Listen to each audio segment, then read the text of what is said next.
Welcome to this episode of the Life of Excellence podcast. I'm your host, Dr. Dan Stickler, and today I'm going to talk about a question that I get quite a bit, and that is, what are the risks that we're taking with aspects of lifestyle?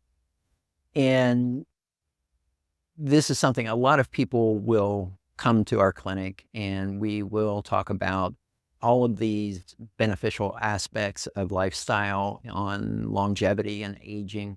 And there's a few people that are really concerned about the fact that they haven't been practicing the the lifestyles that are conducive to healthy aging.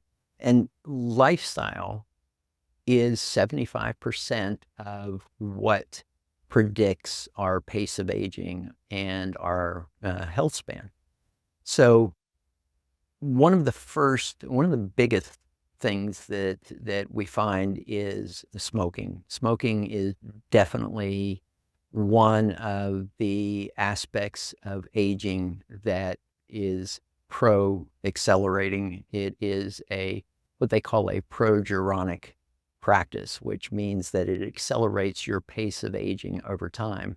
Now, a lot of this can be compensated for with the number of years that you abstain from smoking.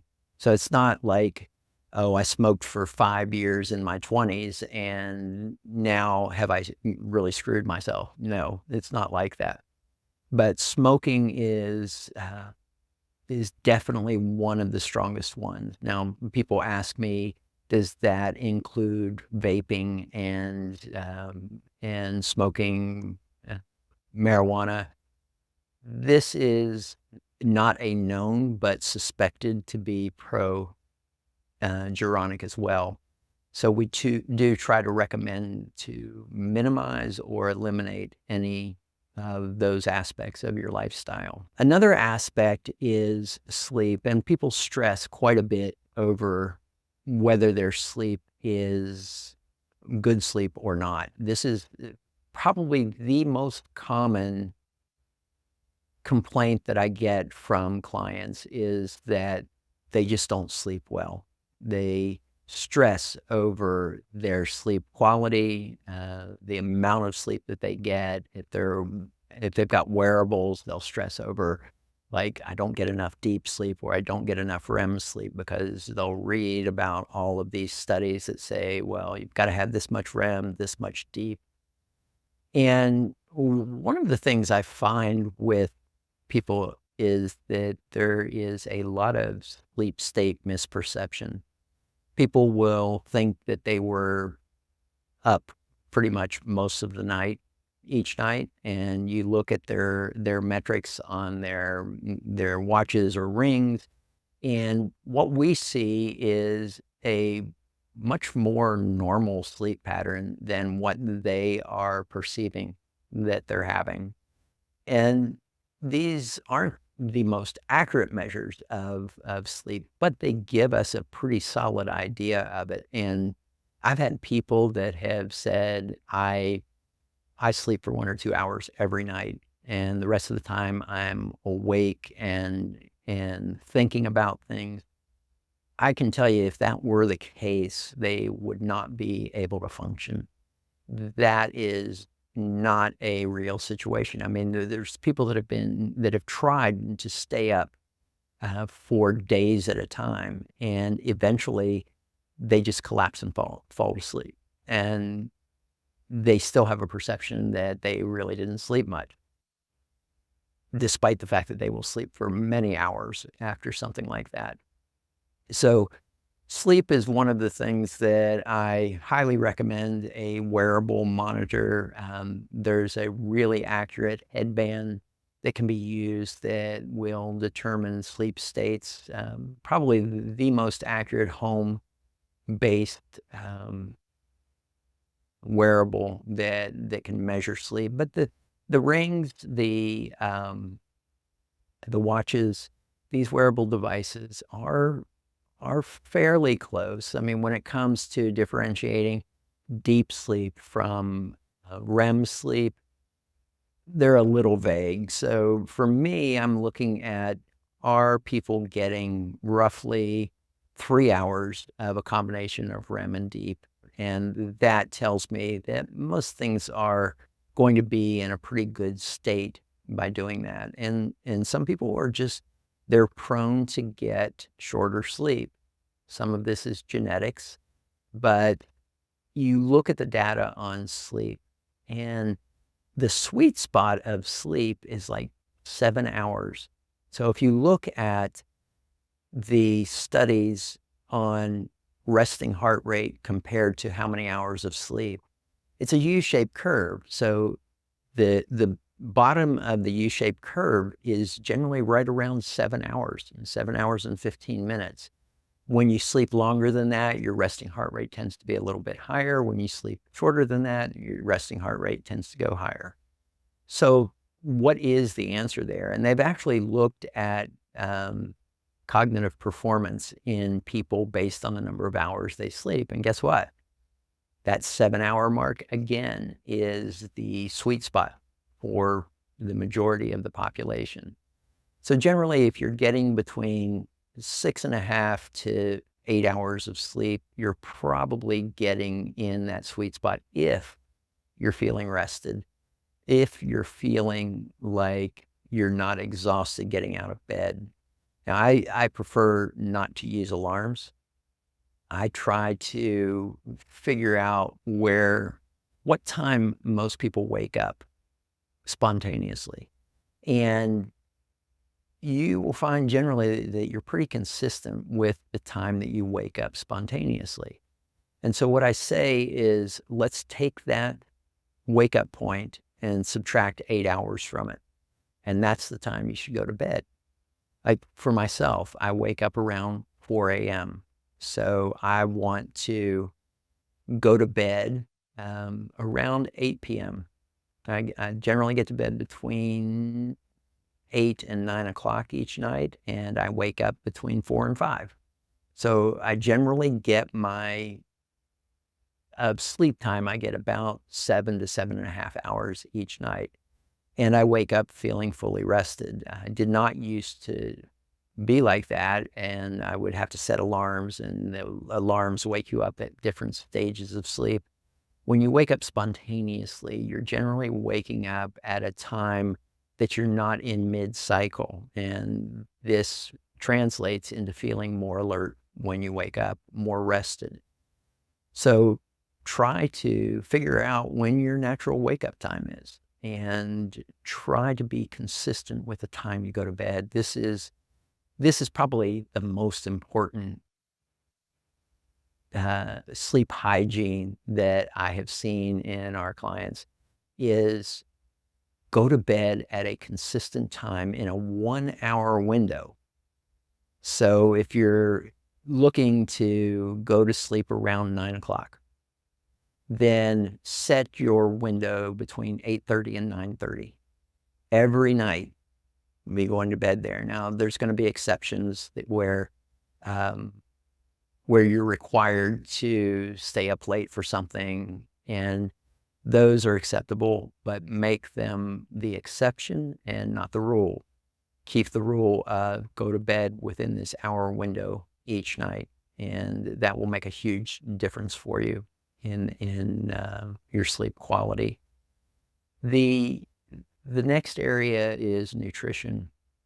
Nutrition is heavily studied in the longevity space.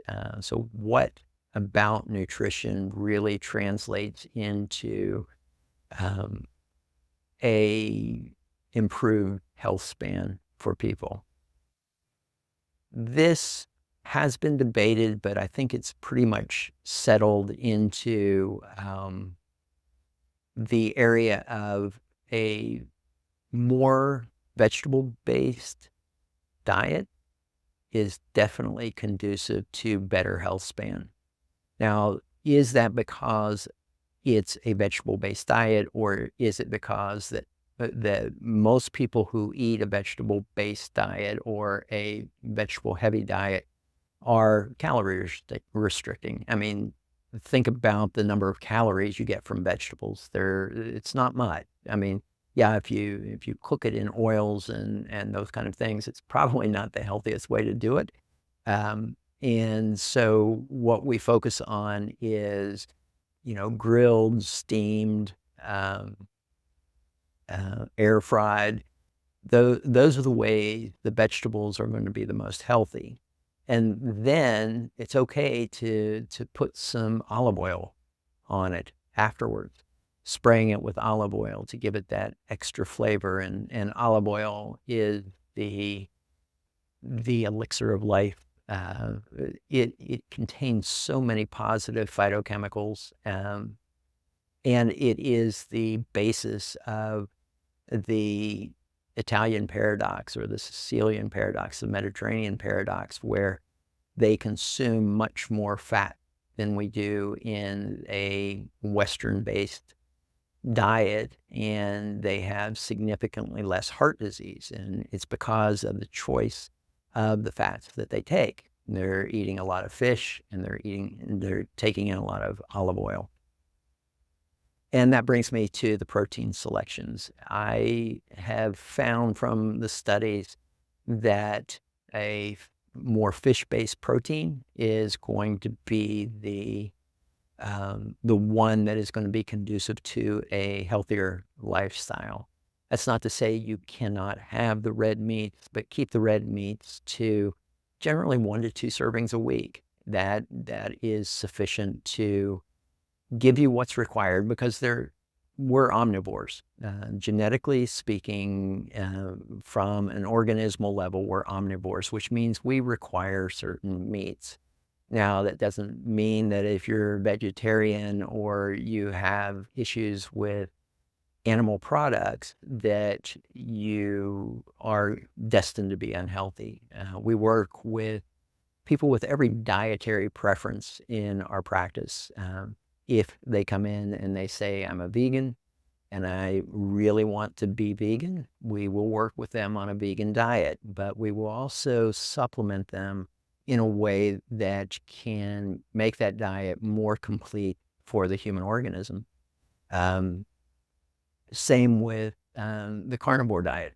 We have people that are coming in and they're saying the carnivore diet is for me, while not the healthiest of diets, in my opinion, but it can be made healthier by supplementation.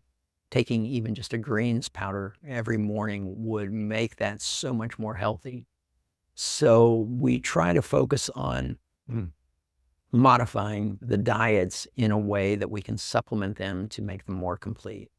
People ask me all the time, what is the ideal human diet for longevity? And the evidence is fairly clear in most, and this is mostly for people of European origin, but it's the Mediterranean diet, and it also qualifies for people in a Middle Eastern type of heredity. The Mediterranean diet that is vegetable heavy, that is seafood heavy, that seems to be the ideal diet for longevity based on the research right now. And a lot of people will ask me about calorie restriction, and that had been something that I did not have a definitive answer for. More recently, there have been some studies that have been quite convincing that the calorie-restricted diet is creating beneficial responses in the human organism. But the question still remains is, how much calorie restriction do we do? Do we do calorie restriction to the point where we walk around hungry all day? I mean, that's not a good quality of life. And so there's going to be a balance there. So we want to really find something that we can do. The variable fasting seems to be best for weight loss. So people who are looking for weight loss, intermittent fasting or time-restricted eating will work initially, but the body tends to adapt to that. and shift itself into homeostasis based on the regularity of this diet, such as lowering metabolic rates. And this is something that can be avoided with variable fasting. Variable fasting is a really kind of an interesting thing to do, where you may water fast for 2 days a month, or just take broth on those days. You may, and I say may, but what you do is you do all of these. So one day you'll eat one meal. Another day you will eat breakfast and dinner. Another day you may eat lunch and dinner and skip breakfast. Another day you may eat breakfast and lunch and skip dinner. What this does in theory is that it keeps the body guessing. The body's striving for this state of homeostasis, this balance, to match the environment. So if the environment's saying, I get food at this time every day, and I don't get food during these hours every day, it will adapt to that. And it will become more efficient at using the calories during the time that the food is available. And it will be less efficient with calories in the hours that it knows it's not going to get that. So that variability piece really adds a lot to the way the system stays uncertain about things. And we have found that this is the best diet for weight loss for our clients. If you enjoy the show, be sure to check out Apeiron Elementals. Apeiron Elementals is really my supplement brand. I formulate for this, and I formulate items that I'm looking for to add to my longevity protocol, my performance protocol. That's where this arises. And so these are the supplements that I take, and these are the ones that I recommend for most people. Check out Apeiron Elementals today. And that brings us to exercise. Exercise is right now, based on the literature, probably the #1 lifestyle factor for healthy lifespan. There isn't much question about this. Now, the question is, what is exercise? What is the best exercise? And this is something that is not completely clear, and it can vary by the individual. So we can look at it, and one of the most balanced ways to consider exercise is to get in generally 20 to 30 minutes of resistance training twice a week. This is something that we know as we get older, sarcopenia, or the loss of muscle with aging, is really important in really the health span, the constitution and resiliency of the human system as we get older is highly dependent on maintaining a strong muscle mass, lean mass of the body. But that's not to say that we don't do other forms of exercise. So if people were to ask me, what the best routine, and again, this is just a generalization. It's not context specific to the individual, but 2 to 3 days of moderate aerobic activity and 2 days of 20 to 30 minutes of resistance training. Now, I would also throw in there some forms of movement and stretching, like yoga, things like Qigong or Tai Chi. Those are also good movement exercises, keeping the joints flexible and moving in full ranges of motion. Those are all important. And there's been several studies out lately talking about the number of steps per day that people get and health. And generally, you got to get over 7,500 steps a day. And those are the healthiest people as we get older. Getting over 10,000 is even better. I think they've gone up to 15 to 20,000 steps a day. And there's still increasing benefit by the more steps that you get. This is something that I do encourage people to really focus on, and this is another reason why the wearable devices that track this stuff um, can be really important. Now, it's important not only to have these measurements, but to understand what these measurements actually mean. And a lot of people are confused as to what these measurements are indicating and what they're directing us to do. The newer wearable devices are getting quite sophisticated.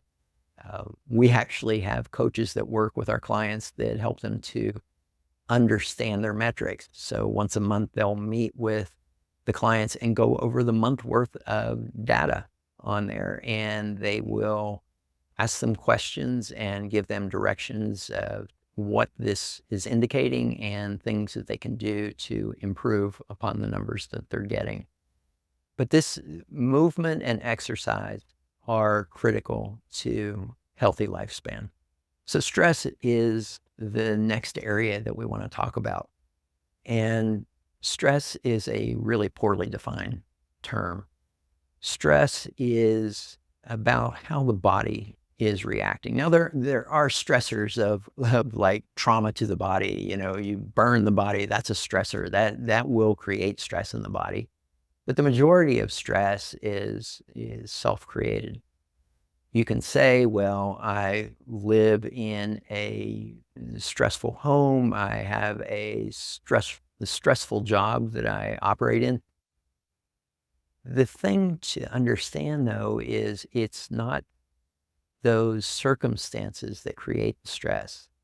Those are really just environmental factors that are there.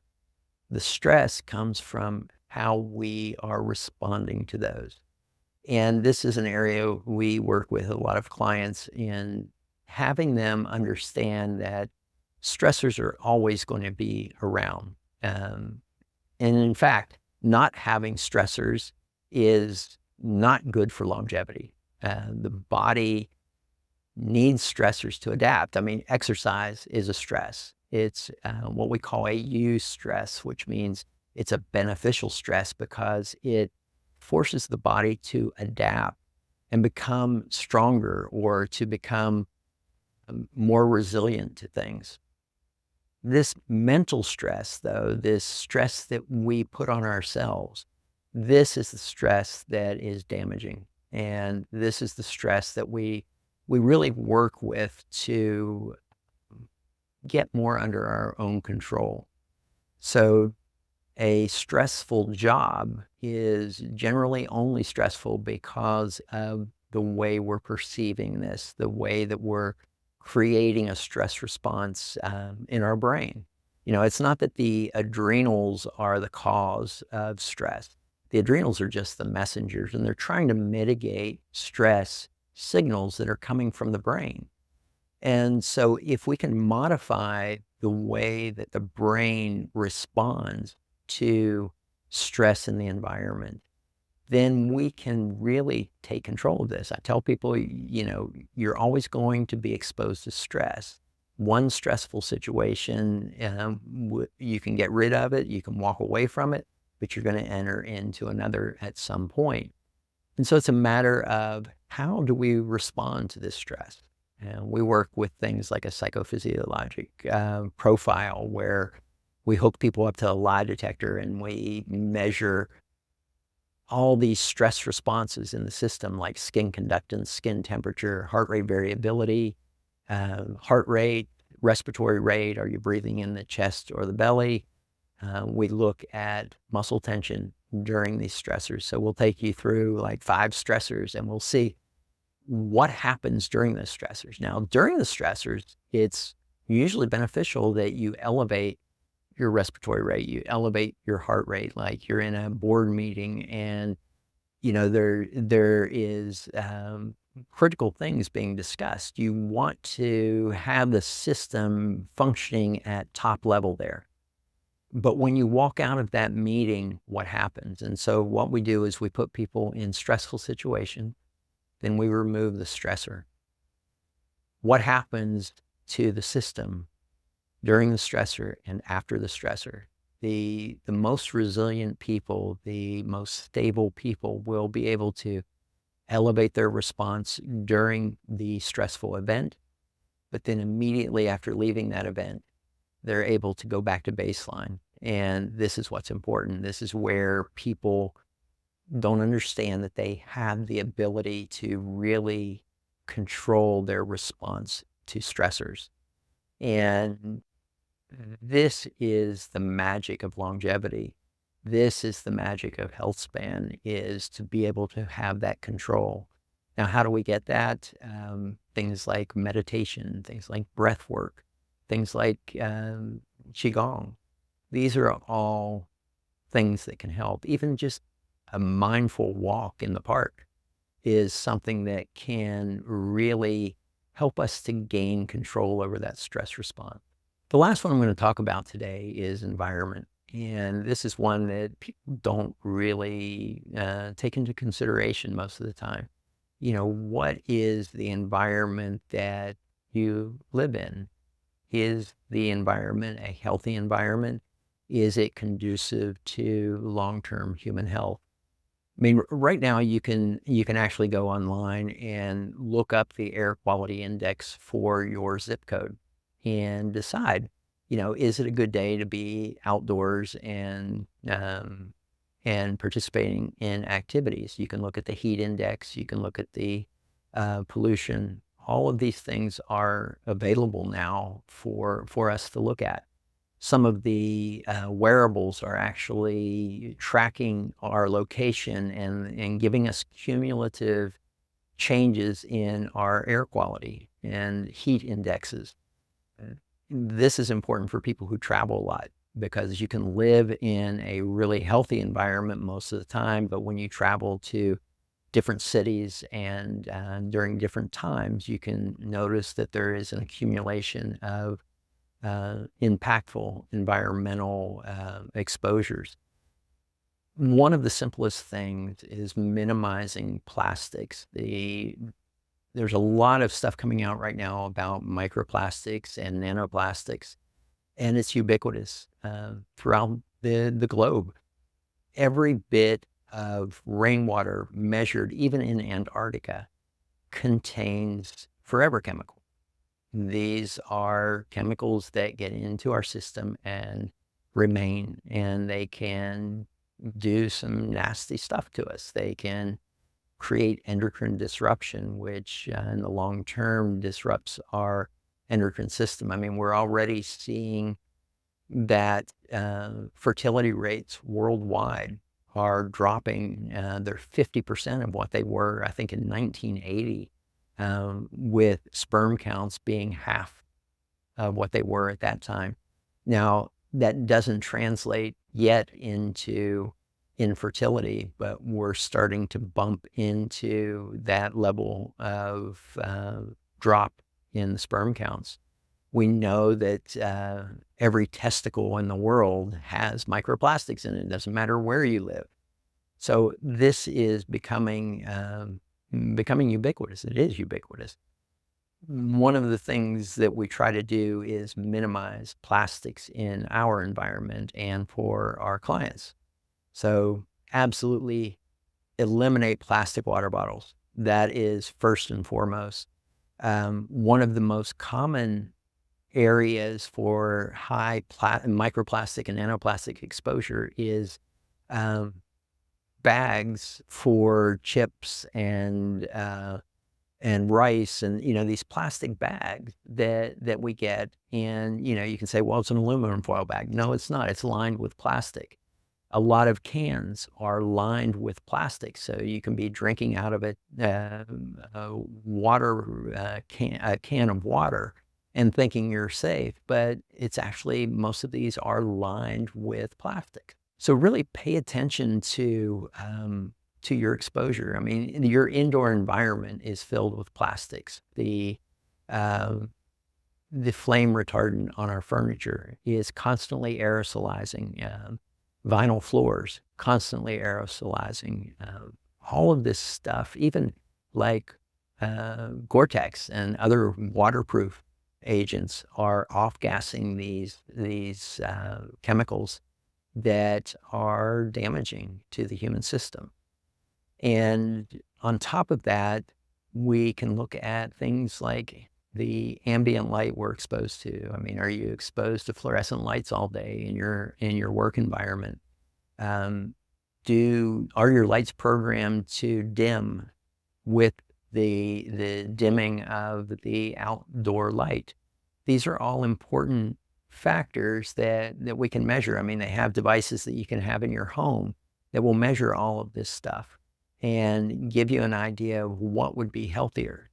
Do you have an air purifier in the house? Even if you are on city water or well water, there is a high potential of having microplastics and nanoplastics in that. Our home is on a rainwater collection system. It's the only water we get. And we know all rainwater in the world contains these forever chemicals, microplastics, nanoplastic. So we have a reverse osmosis system that will take most of that out of our water. One thing we have to be careful of, though, is we don't have a remineralizer on it. So we have to supplement our water with mineral supplement when we get it out of the tap. So all of these things are things to consider in your environment. And most people just don't pay attention to this, but this is a really important lifestyle factor that can have an impact on your health span. All right, so that is a general overview of the lifestyle factors that really promote healthy lifespan. And the more of those that you can really focus on, the better you will do, for sure. Thanks for listening, and stay tuned for the next episode. Also, if you have thoughts or questions, be sure to post them, and we'll get back to you very quickly.